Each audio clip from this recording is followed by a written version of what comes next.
네, 할렐루야. 네, 네. 최근이 아니죠. 몇 년 전에 우리 중국에서는 그 선교사님들을 다 이렇게 해외로 추방시켰습니다. 그래서 지금은 중국에서 선교가 많이 위축돼 있는데요. 그 가운데서도 하나님의 은혜로 여전히 선교 사역을 감당하고 계시는 우리 선교사님이 한 분 계십니다. 우리 김기형 선교사님이신데요. 오늘 나오셔서 말씀을 전해 주십니다. 나오실 때 환영의 인사로 반갑습니다 이런 의미로 큰 박수로 맞아주시면 감사하겠습니다. 네.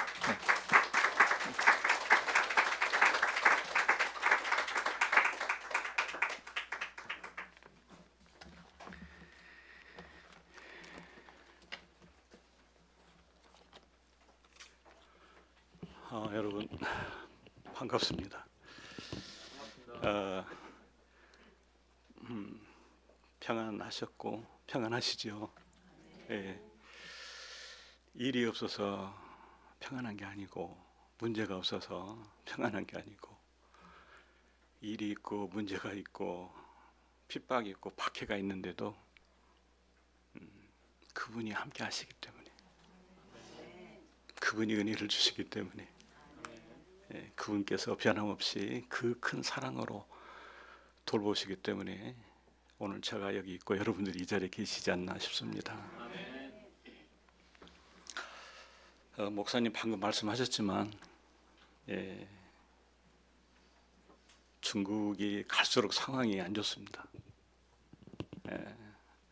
한국 영사관에서는 3년짜리 비자를 해줬지만 과연 인천공항을 떠나서 중국에 들어갈 때 그 출입국 관리국에서 제 여권을 보고 들어가십시오 할지 안 할지 이건 하나님만 아실 것 같습니다. 그동안 10년 중국에 있으면서 하나님께서 부족한 사람을 통해서 한 영혼 한 영혼을 돌보게 하시는데 저는 어쩌면 오늘까지 하나님이 저를 그 땅에 남겨두신 것은 제가 탁월하고 기도를 많이 해서 이런 게 아니고 저는 한 사람 한 사람을 만납니다. 한 영혼 한 영혼이 귀하다고 그랬잖아요. 그래서 그런지 하나님께서 저를 이렇게 딱 감춰주시고 오늘까지 거기에 남겨두신 것이 아닌가 그런 생각을 하게 됩니다. 그런데 오늘 제가 금요일 밤에도 금요교대 와서 너무 감동을 많이 받았는데 오늘 또 이 자리에 앉자마자 주체할 수 없는 그 감격, 감동. 역시 이름만 아름다운 교회가 아니라 정말 내적으로 아름다운 교회는 이런 거구나 하는 것을 주님께서 저에게 보여주신 것 같아서 여러분들은 정말 행복하신 분들이다. 우리 황 목사님 지금 3번 뵌 것 같은데 더숲에서 한번 여기서 지금 이렇게 3번 뵌 것 같은데 목사님에게서 흘러나오는 그런 은혜 여러분들이 잘 아실지 모르겠지만은 목사는 목사를 알아보거든요. 정말 하나님께서 주시는 어떤 그 겸손하심, 온유하심 이런 것들이 제 마음을 적시는데 찬양과 함께 저를 이렇게 감동의 동산으로 이렇게 몰고 가는 것 같습니다. 오늘 우리에게 주신 하나님 말씀을 한번 같이 보시고 제가 간증하면서 하나님 말씀을 좀 나누도록 하겠습니다. 에베소서 2장 4절과 5절 말씀입니다. 에베소서 2장 4절과 5절 우리 같이 읽도록 하겠습니다. 시작. 긍휼이 풍성하신 하나님이 우리를 사랑하신 그 큰 사랑을 인하여 허물로 죽은 우리를 그리스도와 함께 살리셨고 너희는 은혜로 구원을 받은 것이라. 아멘. 제가 최근에 데이비드 헬링이라고 하는 그 감독님이 만드신 영화인데요. 아마 여러분 중에도 보신 분들이 계시지 않을까 싶습니다. 하나님의 마음이라고 하는 그 아브라함의 일대기를 창세기 22장 1절에서 14절 말씀을 1시간 40분짜리 영화로 만든 하나님의 마음이라는 영화를 제가 보고 많은 감동을 받았습니다. 그래서 한 분으로는 부족하다 싶어서 여러 번 이렇게 봤는데요. 그 속에 아브라함이 하나님의 명령을 받고 100세에 얻은 아들 이삭을 데리고 모리아 산으로 가서 번제를 드리는 그런 영화입니다. 우리는 그냥 간단하게 1절부터 22장 1절부터 14절까지 저도 뭐 그랬고요. 그 행간에 어떤 뭐가 숨어 있는지 모르는데 이 감독님은 그 행간 절과 절사에 숨어 있는 그런 상상력을 동원하셔 가지고 이 영화를 만드신 것 같더라고요. 저는 거기서 아브라함아 내 아들 이삭을 나에게 번제로 드려라 하는 그 순간부터서 아브라함의 안색이 확 바뀌는 거예요. 여러분, 아브라함 우리와 똑같은 사람이잖아요. 우리는 그냥 성경 읽을 때에 아브라함이 이렇게 순종을 잘했네, 따지지도 않고 묻지도 않고. 아니죠. 그 영화에 적나라하게 나타나더라고요. 하나님, 차라리 100살에 아들을 주지를 말든지 달라고 하시지를 말든지 이렇게 하나님 앞에 반항을 하고 따지는데요. 결국 하나님의 명령이기 때문에 순종을 해요. 사흘 동안 그 나무 준비해 가지고 아들 이삭을 데리고 가는데 아들 이삭이 이제 커가지고 알만 하잖아요. 아버지가 표정이 이상한 거예요. 지금까지 아버지가 안 그랬는데 갑자기 이상한 거예요. 그래서 이 아들이 아버지 표정이 이상한데 무슨 일 있으세요? 너 하나님이 제물로 바치라 그래서 지금 너 잡으려고 데리고 간다 이럴 수 없잖아요. 그 말 못하는 그 아브라함의 심정, 저는 그걸 보면서 하나님의 마음이 이랬겠다. 하나님이 독생자 이삭을 이 세상에 보내시고 십자가에 죽으실 때 이러셨겠다. 그걸 정말 느끼게끔 1시간 40분 동안 아마 감독이 그걸 의도한 것 같아요. 그리고 마지막에 다 끝나면서 하나님이 세상을 이처럼 사랑하사 독생자를 주셨으니, 이 말씀이 자막으로 쫙 나오는데 여러분 너무나 잘하는 말씀이잖아요. 목사가 그 말씀을 가지고 얼마나 많이 설교를 했고 얼마나 많이 복음을 전했게요. 그런데 그 말씀이 다가오는데 걷잡을 수가 없더라고요. 하나님이 세상을 이처럼 사랑하사 독생자를 주셨으니, 하나님이 김기형이를 이처럼 사랑하사 독생자를 주셨으니 확 들어오는 거예요. 아니 도대체 내가 뭐길래, 내가 누구길래 나 같은 것을, 여러분들은 저를 잘 모르잖아요. 근데 저하고 하나님은 다 아신단 말이죠. 아니 저만 그렇습니까? 성경은 우리에게 뭐라고 말합니까? 의인은 하나도 없다 그러잖아요. 하나도 없어요. 우리가 때때로 의인인 척하고 의롭다라고 착각을 하면서 그렇게 살 뿐이지 성경은 분명히 고발하지 않습니까? 로마서 3장 10절 의인은 없나니 하나도 없다. 모든 사람이 죄를 범하였으니 하나님 앞에 갈 수가 없는 거예요. 누가 하나님 앞에 갈 수 있습니까?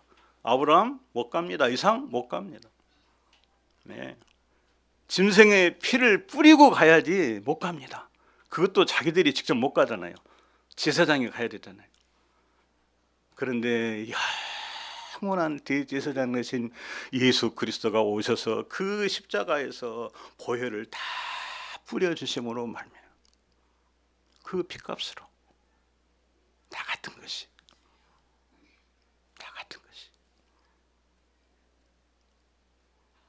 여러분 저 같은 것이 어떻게 중국까지 가서 그런 일을 할 수 있겠어요?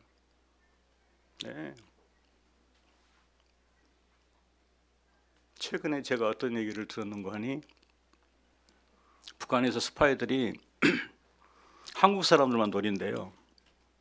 예, 한국의 선교사님들이 막 탈북자들 한국으로 빼내고 막 하잖아요. 예, 독침으로 이렇게 밤에 스파이들이 다 아니까 독침으로 이렇게 한다는 얘기를 제가 듣고 얼마나 겁이 나던지요. 예. 그리고 백두산 밑에 그 장벽교회 한충남 목사님 지금 뭐 한 4, 5주기 되는데요. 예, 탈북민들만 그 두만강에서 부스럭 소리만 나면은 밤에 뛰어가가지고 그 아이 데려다가 교회에서 먹이고 재우고 훈련시켜가지고 다시 북한으로 보내는 그런 일을 하시는 그분이 한 20년 동안 열심히 일을 잘하셨어요. 충성되게. 북한에서 다 알죠. 어느 날 스파이들이 와가지고 잡아서 그 자가용 안에다가 목 참수해가지고 문 딱 닫고 열쇠 강에다가 던져버리고 나중에 그걸 발견했잖아요. 제가 그 시신을 인터넷 사전으로 봤는데 그런 얘기를 갑자기 또 하는 거예요. 최근에 막 핍박이 심해지고 박해가 심해지니까 제가 저 자신을 볼 때 믿음이 좀 있다고 생각했는데 그 얘기를 듣는데 갑자기 죽음이 두려워지는 거예요. 그런데 그 죽음보다 큰 게 하나님이고 하나님의 크신 사랑이라는 걸 깨닫고 다시 그 죽음이, 그 사망의 두려움이, 무서움이 스물스물 사라지는 걸 느낄 수가 있었습니다. 여러분, 제가 중국에 있을 수 있는 이유는 그 사랑 때문이거든요. 하나님의 사랑 때문이거든요. 아브라함에게서 그런 하나님의 사랑, 하나님의 그런 마음을 느낄 수가 있었습니다.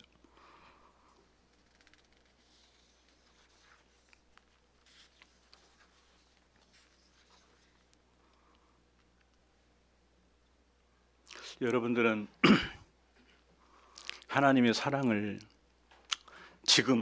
지금입니다. 어제는 지나갔잖아요. 이전 것은 지나갔잖아요. 중요한 것은 저는 항상 지금이라고 생각합니다.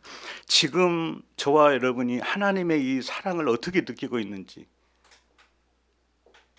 저는 그게 중요한 것 같습니다.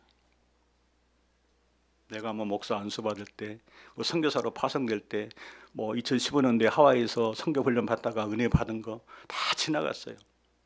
중요한 건 오늘 지금 내가 얼마나 하나님의 사랑을 내가 깨닫고 있느냐, 이게 참 중요한 것 같습니다. 제가 아까 이 자리에 앉았을 때에 막 하염없이 눈물을 쏟아낸 것은 바다 같은 사랑, 이 찬양을 하는데 정말 그 사랑이 밀려오는 거예요. 또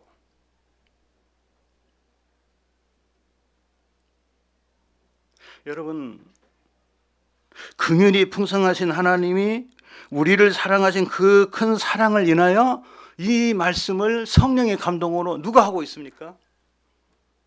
바울이. 어디에서요? 감옥에서.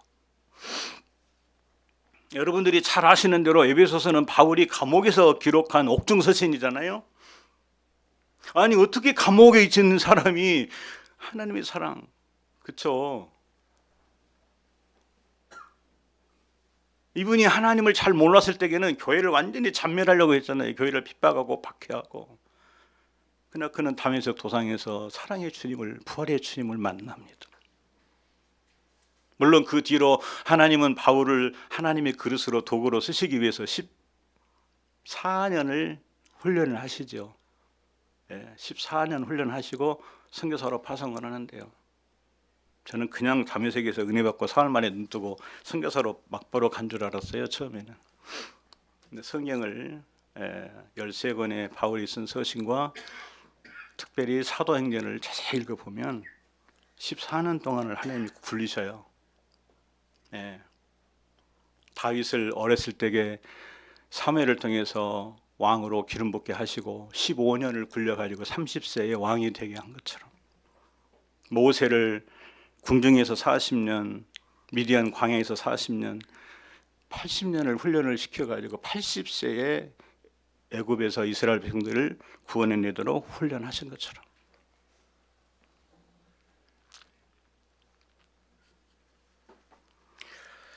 긍휼이 풍성하신 하나님이 우리를 사랑하신 그 큰 사랑을 인하여 바울은 지금 감옥에 있는데 그 사랑을 지금 느끼고 경험하고 체험하고 있다는 거죠. 저는 저와 여러분이 지금 현재 그 사랑 속에 깊이 들어갔으면 좋겠습니다. 왜냐하면요, 우리에게 다 문제 있어요. 아픔이 있어요. 위기 있어요. 또 예배를 끝나고 나갈 때 어떤 일이 우리 앞에 벌어질지 아무도 몰라요. 그러나 어떤 일을 만나든지 누구를 만나든지 무슨 일이 생기든지 우리가 아까 찬양했던 대로 기쁨을 누릴 수 있고 평화를 누릴 수 있는 건 뭐지요? 광풍이 일어도 그 안에 예수님이 계시면 괜찮은 거예요. 평안할 수 있는 거예요. 그런데 제자들에게는 그런 믿음이 없었잖아요. 저와 여러분들이 많이 그러잖아요. 그런데 그 주님 품 안에 거할 때 주님이 내 안에 계셔. 여러분, 주님이 그런 약속하셨죠. 내가 세상 끝날까지 너희와 항상 함께 있겠다. 아멘. 임마누엘 신앙. 중국에 있든지 한국에 있든지 하와이에 있든지 독일에 있든지 로마에 있든지 일본에 있든지 대만에 있든지 제가 이렇게 선교하면서 가본 데만 지금 말씀을 드린 거예요. 다 가보니까 거기도 하나님 역시 살아계시더라고요. 살아계시더라고요. 거기서도 역시 사랑의 하나님이시더라고요. 아이고, 나 때문에 여기까지 왔네. 수고했어. 내가 지금도 사랑하고 지금도 돌보고 지금도 너의 필요를 풍성하게 채우는 거 다 알지? 마치 이러신 것 같아요. 여러분, 하나님의 그 큰 사랑을, 놀라운 사랑을 우리가 늘 깨닫기 위해서 우리의 삶의 초점을 하나님께 맞춰야 된다고 생각합니다. 왜 히브리서 기자는 이 예수님을 깊이 생각하라고 3장 1절에서 그럴까요? 믿음의 도리의 사도이신 대제사장 예수를 깊이 생각하라. 또 12장쯤 가게 되면 2절에 그러시죠. 예수 그리스도를 바라보자. 11장에 무슨 내용인데요? 우리 믿음의 조상들이 어떻게 믿음을 지켰는지 쭉 설명을 한 다음에 믿음의 주요 온전하게 하시니, 다른 번역 성경에 보게 되면 믿음의 창시자요 믿음의 완성자이신 예수 그리스도를 바라보자. 여러분, 우리가 믿는다 할 때 뭘 믿습니까? 내 신념을 가지고 믿는다고 하는 부신들을 가끔 봐요. 1대1 하니까 다 드러나잖아요. 내 신념이 아니잖아요. 예수님을 그리스도로, 예수님을 하나님의 아들로 믿는 믿음이잖아요. 하나님의 약속의 말씀 66권을 믿는 믿음이잖아요. 우리가 그 믿음을, 그 큰 사랑을 우리가 간직하기 위해서 그분을 생각하고 그분을 바라보고 그분과 함께 동행하는 것. 제가 지난번에도 강조한 것 같은데요. 추수감사주일 때, 예수님은 우리 안에 계신다고 그랬잖아요. 요한복음 15장을 내가 너희 안에 거하고 너희가 내 안에 거하면, 이건 신비예요. 예수님 안에, 예수님이 내 안에 계시는데 우리가 또 예수님 안에 거한대요. 이런 사람은 많은 열매를 맺는다고 그랬잖아요. 어떤 열매일까요? 저는 가장 중요한 열매가 기쁨과 평강의 열매라고 생각해요. 물론 사랑의 열매, 오래 참음의 열매, 친절한 열매, 온유의 열매, 절제 열매, 충성 열매도 있겠지만 저는 그 중에 가장 중요한 게 기쁨과 평강의 열매가 아닌가. 환경을 초월해서. 지금 내한테는 문제가 동서남북으로 다 있는데 주님 모시고 있으니 그 문제보다 더 큰 주님 때문에 괜찮은 거예요. 기뻐할 수 있는 거죠. 중국이 아무리 핍박하고 박해하고 조선족 목사님들 지금 설교를 조선말로 못하게 하거든요. 지금은 광고 기간이에요. 그런데도 30명의 신학교 졸업한 목사님들이, 전사님들이 지금 절반이 한국으로 도망와 있어요. 절반이 지금 도망가려고 지금 그렇게 궁리하고 있고 연구하고 있다고 들었어요.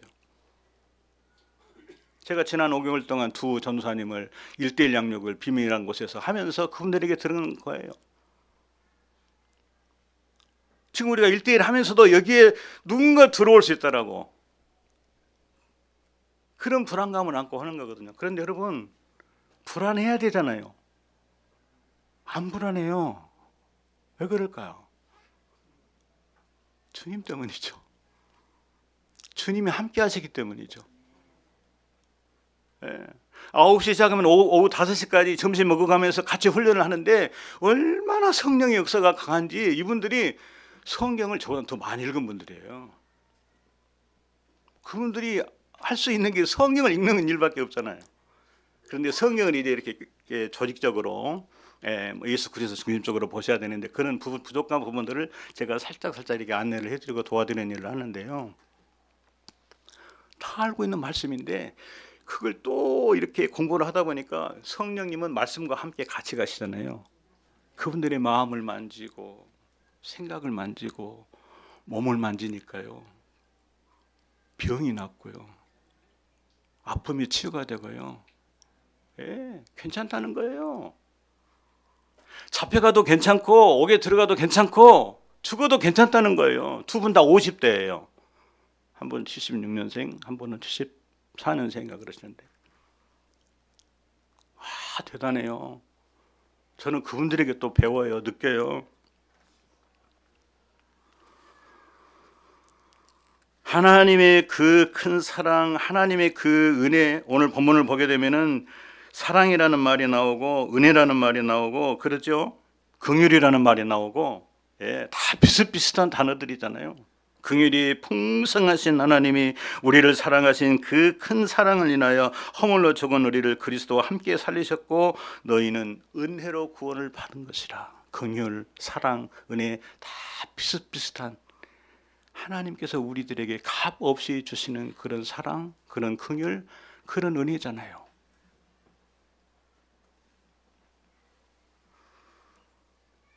저는 지금까지 살아오면서 신앙생활 하면서 한 번도 이 하나님의 사랑을 의심해 본 적이 없어요. 저는 이 또한 은혜라고 생각합니다. 제가 뭐 기도 좀 했다고 목사이기 때문에 선교사이기 때문에 아니요. 27에 예수님을 책상에서 인격적으로 성경 연구하다가 만나면서 40년 이상을 한 번도 의심하거나 하나님이 나 사랑하지를 않아 이런 생각을 갖지 않도록 하나님이 해주셨어요. 그런데 그 사랑이 깊이 느껴지고 안 느껴지고는 있었어요.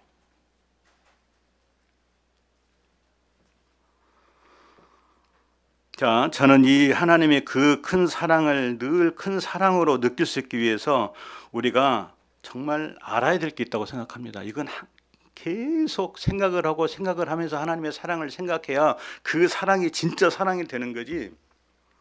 우리가 하나님의 사랑을 복음이라는 말로 대체할 수 있습니다. 복음, 기쁜 소식, 굿뉴스. 근데 그 굿뉴스와 반대되는 단어가 있죠. 나쁜 소식. 근데 이 나쁜 소식을 많은 사람들이 생각하기 싫어해요. 나쁜 소식을 생각을 해야 기쁜 소식이 정말 기쁜 소식이 됩니다. 여러분, 그 나쁜 소식은 뭘까요? 그 나쁜 소식도 같이 묵상을 해야 이 복음이 정말 복음의 빛을 발합니다. 자, 에베소서 2장 1절부터 3절을 한번 같이 읽겠습니다. 여러분들이 같이 한번 읽어주시죠. 에베소서 2장 1절부터 3절 시작.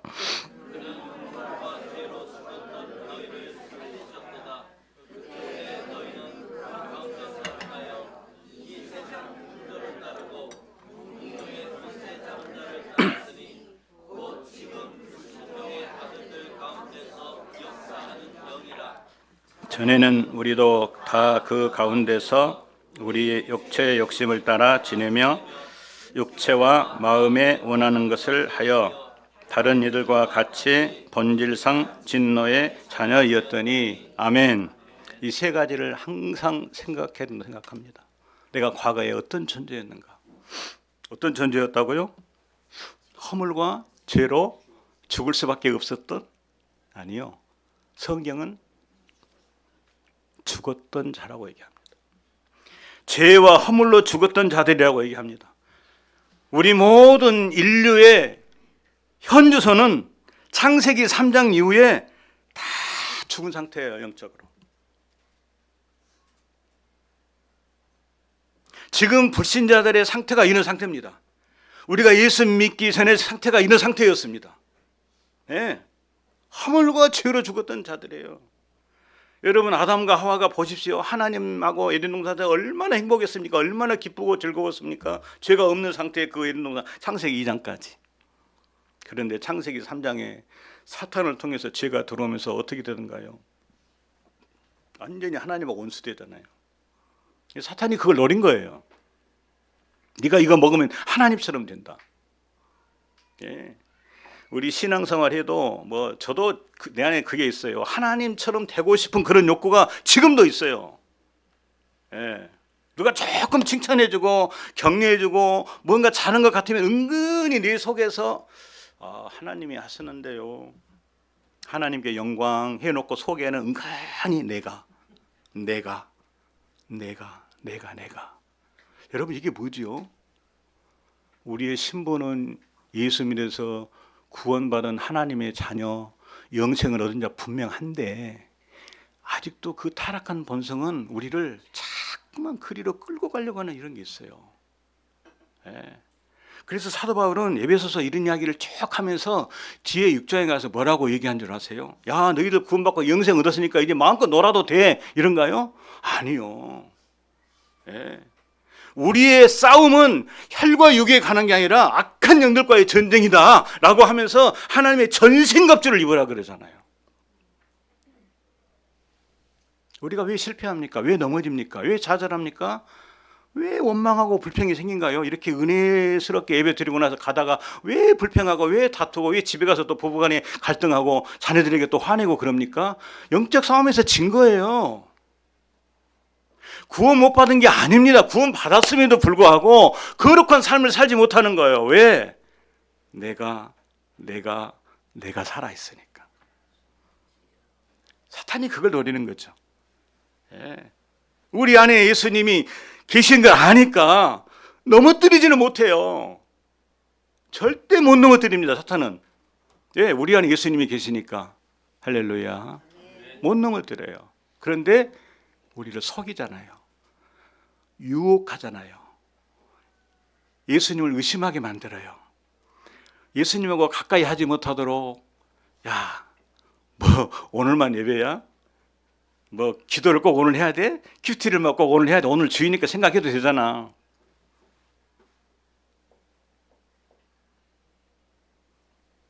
제가 평상시에는 조금 이렇게 게으름도 피우고 합니다. 근데 주일날은요, 오늘 같은 날은 큐티를 제가 3시간을 하고 와야 되거든요. 예, 우리 김유정 집사 집에서 그 골방에서 새벽 3시에 일어나서 큐티를 하고 지금 여기 와 있습니다. 왜 그래야 되나요? 큐티를 안 하면 넘어질 것 같으니까, 큐티를 안 하면 하나님이 싫어하시니까 그거 하루 정도 안 해도 괜찮잖아요. 그 3시간 하나님하고 만나는 시간이 얼마나 행복한지 여러분 아실 분들은 아실 거예요. 그 시간은 누구에게도 빼앗기지 않고 싶어요. 예. 여러분, 우리는 허물과 죄로 죽었던 자들이었어요. 그 본성이 있어요. 조금 편하고 싶고 즐기고 싶고 적당히 한 발 교회에 한 발 세상에 이루고 싶은 욕구들이 우리 안에 있잖아요. 그런데 세상에 발 들여놓으면 하나님이 이놈, 벌, 매 이게 직접적으로 오나요? 저는 한때 그런 줄 알았어요. 만약에 그랬다고 한다면 저는 여기 있을 수가 없죠. 예, 이미 이 세상 사람이 아니어야 되죠. 하나님이 참아주셨기 때문에, 하나님이 그럼에도 불구하고 사랑으로 돌보셨기 때문에 제가 여기 있는 거라고 생각을 해요. 허물과 죄로 죽었던 자들이었습니다. 두 번째는 뭡니까? 2절을 보시면 사탄의 종노릇 하던 자들이었어요. 사탄의 종노릇 하던 자들이었어요. 네. 에베소서 6장 12절을 보게 되면 우리의 씨름은 예수님을 믿는 지금 우리의 상태인데도 불구하고 우리의 싸움은 이 사탄과의 전쟁이라고 바울은 얘기하고 있어요. 바울이 얼마나 전쟁을 강하게 했나요? 영적 전쟁을. 네. 세 번째로 3절을 보시면 우리는 예수님 믿기 전에 본질상 진노의 자녀인 거예요. 진노의 자녀. 한 사람 아담으로 말미암아 죄가 세상에 들어오고 죄로 말미암아 사망이 들어올 수밖에 없었던 진노의 자녀. 로마서 5장 12절 말씀이에요. 우리는 본질상 진노의 자녀예요. 우리는 사탄의 종로로 다던 자녀였어요. 허물과 죄로 죽었던 자들이었어요. 여러분 이걸 잊으면 안 됩니다. 이런 우리를 하나님이 구원하셨어요. 왜요? 사랑하기 때문에. 다른 이유 없습니다. 사랑하기 때문이에요. 바울이 그것을 안 거죠. 그 사랑이 어떤 사랑이라고요? 긍휼이 풍성하신 하나님의 그 큰 사랑. 그 큰 사랑. 찬송가 304장 그 크신 하나님의 사랑을 작사 작곡했던 프레데릭 마틴 네만은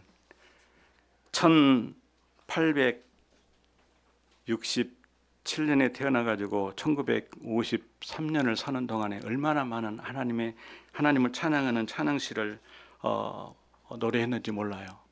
예. 이 목사님은 1917년도 이제 시골 목회를 하다 보니까 너무 어렵잖아요. 그래서 이분은 당신이 노동을 해가지고 번 돈으로 교회를 섬기고 설교를 하고 그러셨다는 거예요. 예, 프레데릭 마틴 네만은.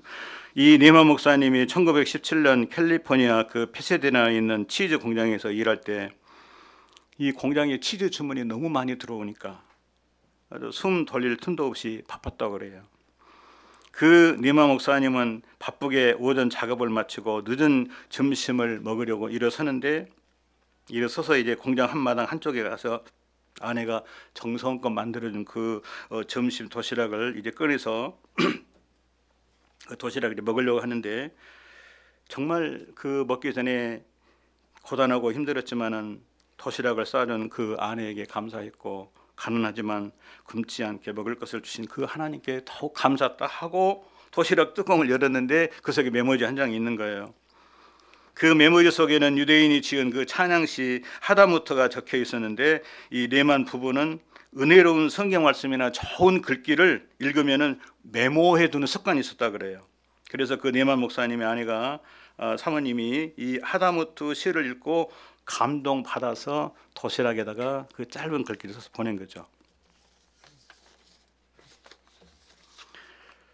그 네만 목사님은 아내가 넣어준 시를 읽고 감격하면서 눈물을 걸썽거렸다고 하는데요. 그 내용이 그렇습니다. 하늘을 펼쳐진 양피지로 삼고 세상 모든 갈대 나뭇가지 모든 초목을 펜으로 삼고 온 세상의 물을 잉크로 채우고 온 인류가 다 능숙한 서기관이라고 해도 하나님의 크신 능력과 영광, 사랑, 놀라우신 이야기를 다 적을 수 없다. 가진 것 하나 없고 목회와 일을 병행할 정도로 녹록지 않은 그런 형편이었지만 끊임없는 하나님의 사랑을 받으면서 살고 있다는 그 사실에 감격의 눈물이 폭받쳐 올라왔다 그래요. 아들 예수를 대신 죽이기까지 사랑해 주셨으니 감히 그 큰 사랑을 다 표현할 길이 없었다고 그래요. 그래서 네만 목사님은 배고픈 것도 잃은 채 그 자리에 그대로 앉아서 시를 읽고 감동받은 그 마음을 써내려 갔는데 그 네만 목사님이 공장 벽에 기대어 쓴 글이 찬송가 304장 그 크신 하나님의 사랑이라는 거죠. 그 크신 하나님의 사랑 말로 다 형용 못하네. 저 높고 높은 별을 넘어 이 낮고 낮은 땅 위에 죄 범한 영혼 구하려 그 아들 보내사 화목제물 삼으시고 죄 용서하셨네. 괴로운 시절 지나가고 땅 위의 영화 체할 때 주 믿지 않던 영혼들은 큰 소리 외쳐 울어도 주 믿는 성도들에게 큰 사랑 베푸사 우리의 죄 사였으니 그 은혜 잊을까? 하늘을 두루마리 삼고 바다를 먹물 삼아도 한없는 하나님의 사랑 다 기록할 수 없겠네. 하나님의 크신 사랑 그 어찌 다 쓸까? 저 하늘 높이 쌓아도 채우지 못하리. 하나님의 크신 사랑 측량다 못하네. 영원히 변치 않는 사랑 성도여 찬양하세. 하나님의 그 큰 사랑을 환경과 형편과 처지를 초월해서 노래하신 거죠. 여러분, 하나님의 그 큰 사랑은 누구를 통해서 우리가 확실하게 알 수 있을까요? 누구를 통해서, 무엇을 통해서 확실하게 알 수 있을까요? 오직 예수 그리스도입니다. 여러분 5절을 다시 보세요. 5절, 허물로 죽은 우리를 누구와 함께 살리셨다고요? 그리스도와 함께 살리셨다고요. 그리스도. 여러분 1절을 보세요. 2장 1절을 보세요. 그는 허물과 죄로 죽었던 너희를 살리셨도다. 그는 누굽니까? 1장 23절까지를 쭉 받아서 그는 그랬어요. 그는 예수 그리스도라는 걸 금방 알 수 있습니다. 여러분 6절을 보십시오. 또 함께 일으키사 그리스도 예수 안에서 함께 하늘에 앉히시니 예수 그리스도. 7절을 보십시오. 이는 그리스도 예수 안에서 우리에게 자비하심으로써 그 은혜의 지극히 풍성함을 오는 여러 세대에 나타내려 하심이라. 어디 안에서요? 그리스도 예수 안에서. 10절을 보십시오. 우리는 그가 만드신 바라 그리스도 예수 안에서. In Christ. In Christ. 여러분 에베소서에 그리스도라는 단어가 47번이 나옵니다. 예수라는 단어가 20번이 나와요.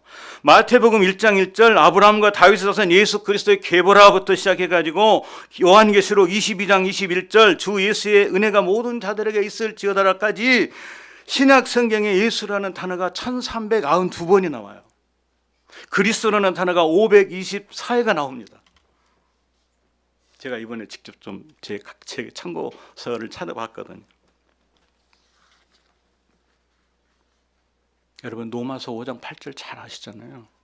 우리가 아직 죄인 되었을 때 그리스도께서 우리를 위하여 죽으심으로 하나님께서 우리에 대한 자기의 사랑을 뭐 하셨느니라?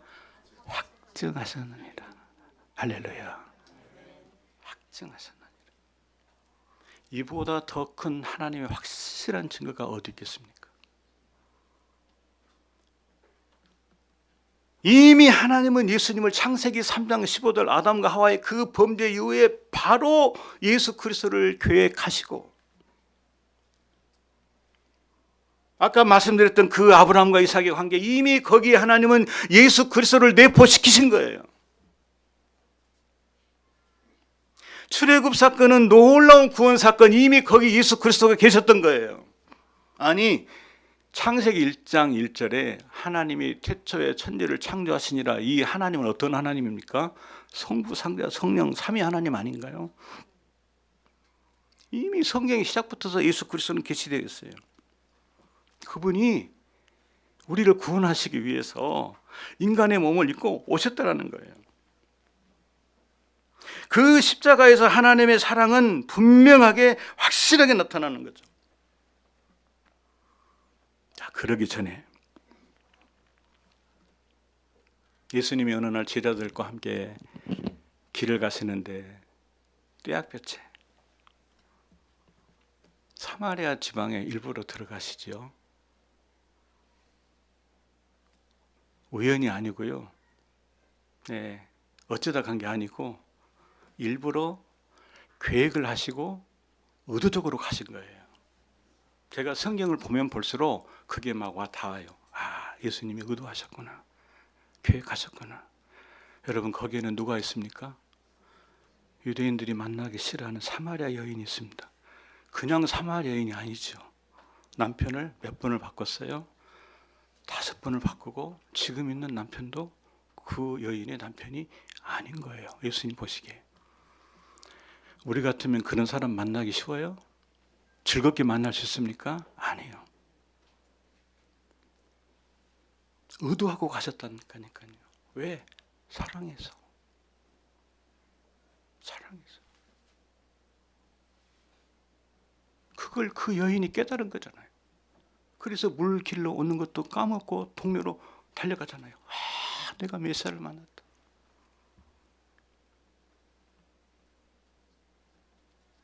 여러분, 삭개오가 돈은 많았지만 사람들에게 왕따 당한 거잖아요. 매국노, 돈밖에 모르는 수전노. 너무나 외로웠을 거예요. 돈은 많은데, 가진 것은 많은데 사람들이 상대를 안 해주니까 매국노라고 하는데 어떻게 사람들에게 나타날 수 있어요? 그런데 예수님은 그 삭개오 한 사람 만나기 위해서 그 동네 가신 거예요.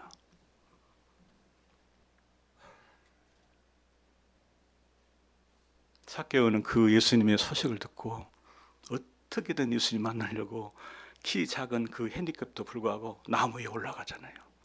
예수님은 이미 다 하셨어요. 삭개오가 그만큼 외롭고 왕따 당하고 인간적인 삶을 살지 못하다는 거 예수님은 아셨어요. 예수님은 우리와 똑같은 100% 인간이시지만은 또 100% 전지전능하신 하나님이시잖아요. 두 가지의 성품을 다 가지고 계신 분이에요.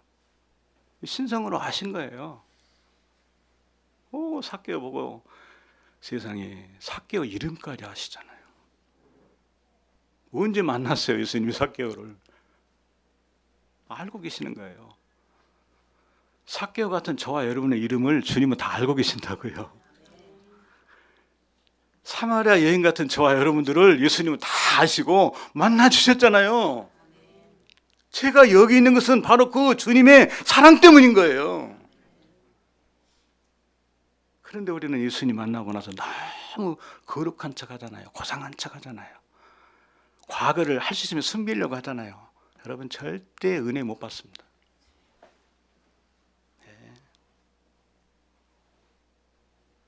제가 하나님의 은혜를 막 비오듯이 받을 때, 오늘처럼 이렇게 받을 때 보면은 내가 하나님 앞에, 사람 앞에 솔직할 때예요. 교회에 그런 이상한 세상 얘기들이 떠들잖아요. 뭐 말하게 되면 소문 나가지고 뭐 어쩌고. 이건 사람의 이야기죠, 여러분. 사람의 이야기죠. 평양 대부흥 운동이 1907년에 일어날 때 왜 일어났습니까? 선교사님들이 마음을 찢고 회개하니까, 돈 회개하니까, 지갑 회개하니까, 거짓말 회개하니까, 음란한 채 회개하니까 하나님이 부흥의 문을 여신 거 아니에요. 여러분, 성령님은 거룩한 영이시거든. 하나님은 거룩한 분이세요. 38년 된 병자, 여러분 잘 아시죠? 요한복음 5장에 거기 많은 병자들이 있었습니다. 근데 예수님이 아마 다른 병자들도 다 사랑을 하셨겠지요. 이 사람만 특별히 뽑아내가지고 사랑한 게 아니고 아마 그 중에 가장 중한 병을 앓고 있는 이 38년 된 역사와 전통을 자랑하는 그 병자를 예수님이 택하신 것 같아요. 가족들도 다 버렸잖아요. 그러겠더라고요. 제가 어머니 이렇게 쓰러지셔가지고 길에서 넘어지셔가지고 이렇게 계시는데 가족들도 저를 포함해서 쉽지 않더라고요. 38년이잖아요. 제 어머니는 뭐 몇 년도 아닌데 38년이잖아요. 다 버렸어요. 누구의 손에 와서 지금 거 있는지 모르겠지만 그것다 놓고 지금 가버린 거잖아요. 예수님이 그거 아시게 모르게 해요. 다 아시잖아요. 저와 여러분의 38년 된 아픔, 고통, 상처 다 아신다고요. 다 아신다고요. 왜? 사랑하기 때문에. 그리고 그냥 안 놔주잖아요. 너 낳고 싶니? 이 38년 된 예수님이 누구지 몰라요. 그냥 저 지금 물이 전설에 의하면은 물이 움직이면 저 속에 들어가면 낳는다는 미신을 믿고 지금 미신으로 대답하잖아요. 나 저기 들어가고 싶은데 나를 저기 던져줄 사람이 없습니다. 우리 같으면 그냥 대화 끝하고 돌아설 수 있잖아요. 고쳐주시잖아요. 왜? 사랑하기 때문에. 음행 중에 잡힌 여인 요한복음 8장에 사람들은 다 돌을 던져요. 죽이려고 해요. 우리 교회 안에서 그러잖아요. 누가 하나 어떤 사람이 잘못했다 그러면 세상에 집사님이, 장로님이, 선교사님이, 목사님이 그런다고 막 돌 던지잖아요. 그런데 예수님은 너희 중에 죄 없는 자가 돌을 던져라. 죄 없는 사람이 누가 있어요? 모든 사람이 죄를 범하였다고 성경은 고발하는데 우리는 마치 죄 없는 것처럼 의로운 척 한다니까요. 기도 좀 했다고, 목사라고, 선교사라고 그러다니까요. 제가 지난번에도 말씀드렸지만 이건 다 더러운 옷 같은 의예요. 이사야를 포함해서 이사야서 64장 4절 말씀에 이건 다 더러운 옷 같은 우리 의예요. 그 더러운 옷이 뭐라 그랬죠? 여성분들이 올겨우고 나서 닦은 그 천, 오늘을 보면은 그래요. 이 더러운 옷 같은 그 의를 내가 기도 좀 했다고, 내가 뭐 좀 했다고, 뭐 좀 했다고. 우리는 그것으로 결코 구원받을 수 없어요. 오직 예수 그리스도를 믿는 믿음으로만 구원받습니다. 100%. 그게 갈라디아서 2장 16절이라고 지난번에 말씀드린 기억이 납니다. 음행 중에 잡힌 여인, 세상 사람들은 다 돌로 칠 수밖에 없는 그런 여인을 예수님은 그 큰 사랑으로 돌보시는 거예요. 아니 3번을 부인한 베드로 보세요. 그런 사람이 우리 직장에 있다고 한다면, 그런 사람이 우리 교회에 있다고 한다면 안 왔으면 좋겠죠. 예. 못 오게 막을 거예요. 사람 세워가지고. 3번 부인하고 베드로와 예수님이 그 새벽에 눈이 마주쳤을 때 여러분 그때 예수님의 눈길이 어떤 눈길이었다고 생각하세요? 째려 보셨을까요? 우리 전라도 말로 째려 보셨을까요? 너 내가 그럴 줄 알았어. 예? 그렇게 장담 함부로 하는 거 아니야. 그러셨을까요? 그래 베드로야, 내가 그럴 수밖에 없다는 너 알아. 예? 그래도 내가 너를 선택했어. 그래도 나는 너를 믿어. 여러분 사람은 절대 믿음의 대상이 아니고요, 신뢰의 대상이 아니에요. 그러나 믿어주고 살면 내가 좋습니다. 믿음의 대상은 하나님뿐이지만 사람들이 아무리 사기치고 뭐 이렇게 한다 그래도 그냥 내가 믿어주고 그 사람 격려해주고 위로해주면 그 사람도 변하더라고요. 예수님이 그랬잖아요. 3번 부인하고 부활한 거 뻔히 알아요. 무덤도 확인했어요. 그리고 어떻게 해요? 옛날 취급으로 돌아가 버린 거예요. 업으로 가버렸어요. 예수님이 그걸 알게 모르게 해요. 아시잖아요. 그 바닷가로 가셔서 숯불 준비하시고 생선 준비하셔서 생선 숯불 구이를 마련해 놓고 얘들아 와서 밥 먹자. 예수님은 끄떡하면 밥 먹자라는 말씀을 잘하세요. 밥 먹자. 성경에 있다 보니까 이 먹는 게 복음 전하는 거더라고요. 밥 먹게요. 예수님이 그러셨어요. 거기에 저는 베드로가 녹아졌다고 생각합니다. 물론 오순절 마가 다락방에 성령을 받아서 변화되었다라고 우리가 말합니다. 맞아요. 그런데 그 오순절 마가 다락방까지 가서 10일 동안 기도할 수 있는 그 힘이 어디서 나왔을까요? 3번을 부인했는데도 나를 인정해 주신 주님, 저주하면서까지 부인했는데도 나를 찾아와 주신 주님. 여러분 제가 좀 살아보니까요, 사람을 변화시키는 건 옳은 말이 아니더라고요. 제가 아이들, 제 큰아이가 지금 35, 요한이, 딸이 31, 샛별인데요.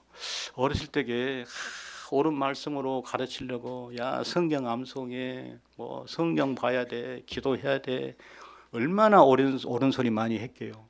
안 변하더라고요. 얼마나 잘해줘요. 짜증나요. 막 문 콱 닫고 말이죠. 그런데 그 아이들이 조금씩 마음을 열게 된 때가 언제부터인지 아세요? 정말 주님의 사랑을 내가 받아서 그 사랑 가지고 간절하게 기도하면서 아이들 만나면 말이 달라지고요. 그랬어? 그랬구나. 얼마나 힘들었을까? 아들 미안해? 아빠가 더 잘할게? 이렇게 바뀌는 거예요. 이건 저도 제가 그 말 해놓고 제가 저를 놀래요. 선교지에서 제가 직업학교를 한 5년 정도 섬겼는데요. 탈북 2세들 지난번에 말씀드린 것 같은데 조선족 아이들을 한 5년 섬겼는데요. 그 아이들이 나중에 알게 됐는데 선생님 3년을 감봤어요. 무슨 말인지 아세요, 여러분? 지켜봤다라는 거죠. 왜냐하면은 제가 있는 지역에는 한국 선교사님들이 많이 오셨던 곳이에요. 엄청나게. 예. 지금은 뭐 거의 안 계시지만, 예. 그런 아이들이 지켜보니까 이상해. 저는 하나님의 은혜로 조금 다르다는 걸 느꼈나 봐요. 하나님의 사랑을 내가 계속 묵상하고 그 사랑을 내 안에 담고 어떻게 하면 그 사랑을 흘려보낼까 고민하고 기도하면서 그런 제가 조금씩 달라져 간 것 같아요. 여러분 하루아침에 안 변했잖아요. 바울이 도메섹에서 만나고 하루아침에 안 변했잖아요. 14년 걸렸다고 제가 말씀드렸잖아요.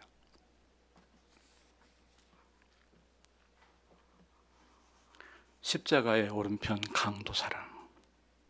죽을 때까지 그거 한 게 뭐예요? 나쁜 짓이잖아요.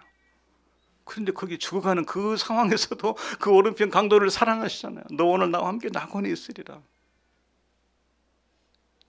돌아가시면서까지 예수님은 구원 사역을 하시는 걸 볼 수 있어요. 여러분, 우물가의 여인을 사랑하신 예수님, 삭개오를 사랑하신 예수님, 38년 된 병자를 사랑하신 예수님, 음행중에 잡힌 그 여인을 사랑하신 예수님, 3번 부인한 베드로까지 사랑하신 그 예수님, 십자가 오른편 강도를 사랑하신 그 예수님, 이 예수님을 믿는 사람은 구원을 받는 거잖아요. 영생을 얻는 거잖아요.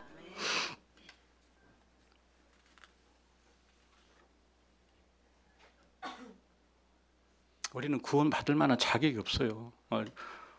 적어도 저는 아무리 둘러봐도 구원 받을 만한 자격이 없어요. 뭐 3대째 모태신앙 그걸로 구원하신 것 아니더라고요. 기도 많이 한 거, 뭐 큐티 많이 해서 그걸로 구원하는 것 아니더라고요. 오직 예수 그리스도를 믿는 믿음, 예수님을 그리스도로 믿는 믿음, 그 하나님의 아들이 내 죄를 지고 십자가에서 죽어주셨다는 사실을 믿는 믿음, 그분이 죽은 자 가운데서 사흘 만에 다시 살아나셨다고 하는 믿음, 40일 동안 보이시고 다시 하나님 보좌 우편, 하늘 보좌 우편, 스카이가 아닙니다. 헤븐입니다. 하나님 보좌 우편, 거기에 지금 앉아 계시고 약속하신 보혜사 성령으로 오셔서 우리 안에 지금 거해 계시고 때가 되면 다시 우리를 데리러 오시는 그 예수님을 믿는 믿음, 그 믿음이 우리를 구원한 거예요. 성경의 약속이잖아요. 영원한 생명, 하나님의 자녀. 이제 마지막으로 우리는 그 큰 사랑을 값없이 받은 사람으로 어떻게 살아야 할까요?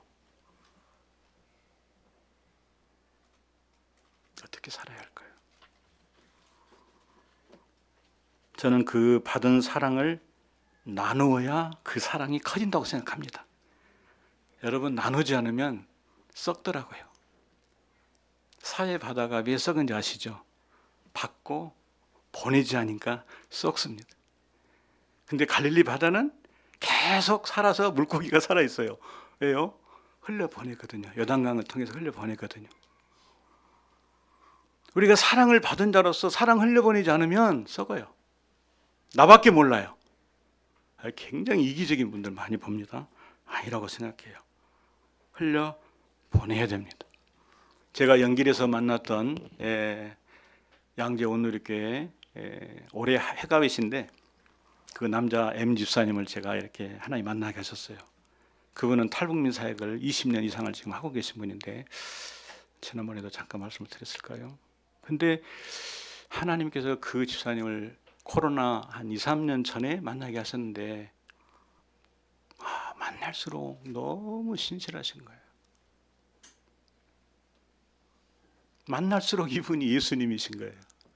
김제 분이신데 김제에서 아버지 장로님 밑에서 정말 신앙교육을 잘 받으셨어요. 아까 우리 박 집사님하고 잠깐 선교 일하시는 집사님하고 잠깐 얘기는 하는데 그 집사님 가정이 또 그러신 것 같더라고요. 이 M 집사님은 중고등학교 때 이미 그 김제에 있는 시골 교회에서 신학 공부를 다 했어요. 방학 되면은 교회에서 그냥 신학 공부를 가르치고. 근데 이분이 건축 일을 하시는데 서울에서도 한 지금 올라오신 30년 되시는데 건축 일을 하시면서 상당히 부를 누리고 계세요. 근데 그 부를 어디로 돌리냐면은 탈북민들을 섬기는데 그분들이 어렵다 그러면은 시간을 안 가리고 새벽 밤낮 할 것 없이 무조건 달려갑니다. 당신 일 그렇게 바쁜데 자기 직원들한테 맡겨놓고 달려갑니다. 제가 인천공항에 온다 그러면 마중을 나오십니다. 양재동에서 거기까지. 제가 들어간다 그러면 또 저를 태워서 또 들어가게 또 하십니다. 뭐 그런 것이 좋아서 그런 게 아니고 이분을 가만히 지켜보면 지켜볼수록 사랑이 넘치는 거예요. 사랑이 넘치는 거예요. 최근에 이거 방송 안 나가죠, 목사님? 네네. 정말 탈북민 중에서 어려운 분들이 계십니다. 그분들이 누군가니 그분들이 되게 한국에 들어오실 때는 많은 브로커에게 빚을 져요. 어떤 분은 수천만 원 막 이렇게. 그래서 그 빚을 갚아야 돼요. 근데 한국에 와서 뭐 뻔하잖아요. 정부에서 준 돈도 옛날에는 한꺼번에 줬는데 지금은 달달이 이렇게 나눠서 한꺼번에 주면은 막 사기당하고 하니까 정부에서 또 방법을 바꿨어요. 어려워요. 빚은 갚아야 되고 또 북한에 있는 또 가족들이 또 지금 연락을 다 하거든요. 이렇게 핸드폰으로 돈 보내달라고 또 하는 거예요. 돈도 보내야지, 빚도 갚아야지. 한 달에 2, 300 받아가지고는 안 되잖아요. 근데 그분들이 어디로 가겠어요, 여러분 생각에? 그런 데로 간단 말이죠. 돈 많이 준 대로.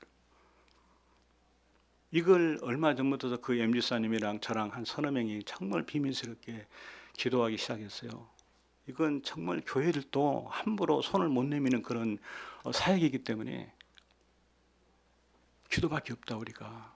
그리고 은밀하게 그 일에 대해서 정말 기도 깊이 하시는 목사님들 또 그런 사회 어떤 재단하고 이렇게 연결이 되어가지고 그분들을 다른 직장으로 옮겨드리는 것이 아니라 그분들에게 사업장을 주는 거예요. 뭐 가게를 내든지, 그러니까 돈이 뭐 수천만 원, 뭐 수억이 들어갈 수도 있는 거죠. 그런 일을 이 친구가 계획을 하고 하는데 저는 깜짝 놀랐어요. 야, 이렇게까지 가족한테도 이렇게 못하겠는데 이렇게까지? 그분 안에는 하나님의 사랑이 가득한 걸 느꼈습니다.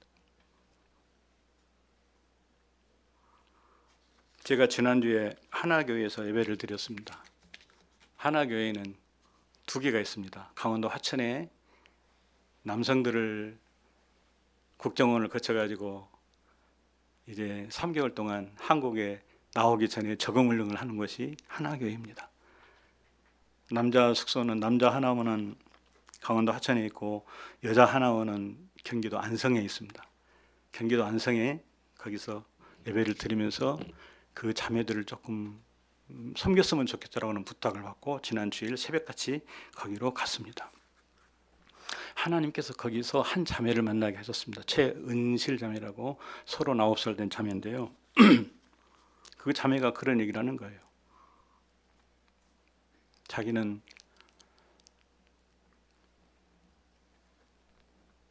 열 몇 살에 19살까지 북한에 살다가 탈북을 한 거예요. 19에. 지금 39이니까 계산해 보십시오. 온 곳이 흑룡강산 어떤 시골이었어요. 오자마자 인신매매 뭐 돈 주고 이렇게 연결이 되니까요. 그 사람들이 결혼 못하는 남자하고 이렇게 연결해서 강제 결혼을 시키는 거죠. 되게 그렇습니다. 그래서 20년 결혼 생활을 하면서 지옥 생활을 한 거예요. 근데 거기에서 자기 주변을 보니까 교회 다니는 사람들이 다 빚진 사람들인 거예요. 돈 갖다가 전부 교회에다 가지고, 그러니까 이상한 이단들을 본 거죠. 그러면서 교회에 대해서는 굉장히 혐오감을 느끼고 있었는데 자기가 거기에 있다는 게 어떻게 먼저 온 3년 언니하고 연결이 된 거예요. 근데 그 언니하고 연결을 하면서 형부가 두 분 다 조선족인데 형부가 교회 이야기를 하고 언니가 교회 얘기를 하면서 자기를 이제 돌봐주니까 점점 교회에 대한 문이 열린 거예요. 그러면서 교회에 대한 좋은 감정을 갖게 되고 그 언니와 형부를 통해서 하나님의 사랑이 스물스물 들어간 것 같아요. 그래서 작년에 형부가 중국을 가서 이 처제를 데리고 와버린 거예요. 어떻게 데리고 왔는지 저는 모르겠어요. 그런 일들이 있습니다. 어떻게 해가지고 뭐 여권을 가짜로 만들어내가지고 데리고 왔어요. 그 저번에 있습니다. 그 남편하고는 이혼하고 19살 된 아들은 잘 자랐으니까 아빠 밑에다가 놔두고 그냥 온 거예요. 그래가지고 국정원에서 훈련 받고 이제 거기서 3개월 훈련 받는데 5월 14일인가 이제 한국 사회에 나옵니다. 근데 결론은 이 자매가 선생님 저에게는 두 가지 소원이 있어요. 정말 눈이 반짝반짝한 거예요. 두 가지 소원이 있어요. 뭔데요? 그랬더니 하나는 저는 나가자마자 교회에 나갈 거예요. 와, 어떻게 저런 생각을 갖게 됐지? 가만히 생각해 보니까 언니와 형부의 영향인 거예요. 저분들이 하나님의 사랑을, 하나님의 복음을 흘려보냈구나. 저에게 돈 많은 직장을 소개해 주세요가 아니라 좋은 교회를 안내해 달라는 거예요. 교회 나가고 싶다는 거예요. 두 번째, 공부하고 싶어요. 이 두 가지 소원 얘기하더라고요. 저는 그 자매의 얘기를 들으면서 하나님의 사랑이 이 언니와 형부를 통해서 이 자매에까지 흘러갔구나. 공부 많이 해서 뭐 하게요? 저도 공부해가지고 남을 위해서 좋은 일 하고 싶어요. 그러더라고요. 여러분, 왜 하나님이 그 크신 사랑으로 우리를 구원해서 우리들에게 뭘 하기 원하실까요? 너가 받은 그 사랑을 다른 사람들에게 좀 흘려보냈으면 좋겠다. 예. 그래서 바울이 예수님 만난 뒤로 완전히 복음 흘려보내러 매를 맞으면서도 돌에 맞으면서도 39대씩 여러 번 맞으면서도 죽음을 무릅쓰고 다니잖아요. 그러면서 그가 7절에 이렇게 얘기하죠. 하나님의 감동으로. 우리 7절 한번 에베소서 2장 7절 읽고 마치도록 하겠습니다. 이는 그리스도 예수 안에서 우리에게 자비하심으로써 그 은혜의 지극히 풍성함을 오는 여러 세대에 나타내려 하심이라. 아멘. 간단하게 말하면 받은 사랑을 나누라는 거예요. 사랑의 삶을 살아라는 거죠. 여러분 기독교를 다른 말로 요약을 한다고 한다면 뭐게요? 사랑이에요. 하나님의 율법을 10계명을 하나로 요약하라고 한다면 사랑이에요. 하나님 사랑과 이웃 사랑입니다. 저는 저와 여러분들이 하나님의 사랑을 풍성하게 누리고요. 이제 뒤에 3장 18절에서 바울이 그런 얘기하죠. 하나님의 사랑의 깊이와 사랑의 길이와 사랑의 넓이와 사랑의 높이를 알아. 여기서 안다는 얘기는 머리의 지식을 말하는 게 아니라 체험적인 삶을 말하는 거예요. 하나님의 사랑을 저와 여러분들이 날마다 체험하고 경험해서 그 사랑 안에서 풍성한 삶을 누리시고요. 그 삶을 다른 사람들에게 흘려보냈으면 좋겠습니다. 음악 잠깐 좀 해줄 수 있나요? 한 1분만 여러분. 1분만 우리 같이 눈 감고 기도하시면 좋겠습니다. 하나님의 사랑을 내가 알고 있는 그 사랑을 정말 사랑되게 하려면 그 사랑을 묵상하고 깊이 생각하면서 그 사랑 속에 내가 잠기는 겁니다. 제 경험이에요. 이 시간 여러분들 음악을 들으시면서 지금 그렇게 하고 계신 분들이 있다면 더 많이, 더 깊이 십자가의 사랑, 그 언약적인 사랑, 내가 원하기 전에 나를 먼저 사랑하신 그 사랑, 그 사랑을 조용히 묵상하시면서 곰곰이 생각하시면서 그 사랑 안에 들어갔으면 좋겠습니다. 그리고 내가 원하지 않아도 그 사랑이 그냥 흘러나와서 다른 사람을 내가 용서할 수 없는 누구를, 내가 이해할 수 없는 그 누구를, 가장 가까운 내 아내, 내 남편, 내 자녀를 정말 그리스도의 사랑으로 사랑할 수밖에 없는 그런 자가 될 수 있도록, 여러분, 그럴 때 가정이 변하고 세상이 변하고 세계가 변하지 않겠습니까? 나 작은 한 사람이 아닙니다. 하나님은 한 영혼을 통해서, 한 사람을 통해서, 바울 한 사람을 통해서 놀라운 일을 하시잖아요. 요셉 한 사람을 통해서, 베드로 한 사람을 통해서, 빌립 한 사람을 통해서, 스데반 집사 한 사람을 통해서 오늘 그 한 사람이 바로 저와 여러분이 됐으면 좋겠습니다. 그런 마음으로 한 1, 2분 정말 간절하게, 소리를 크게 안 하셔도 정말 마음으로, 주님 마음 보시니까요. 주님 우리 외모 보지 않고 정말 마음을 보시잖아요. 중심을 보시잖아요. 우리 간절하게 기도하고 제가 마무리하겠습니다.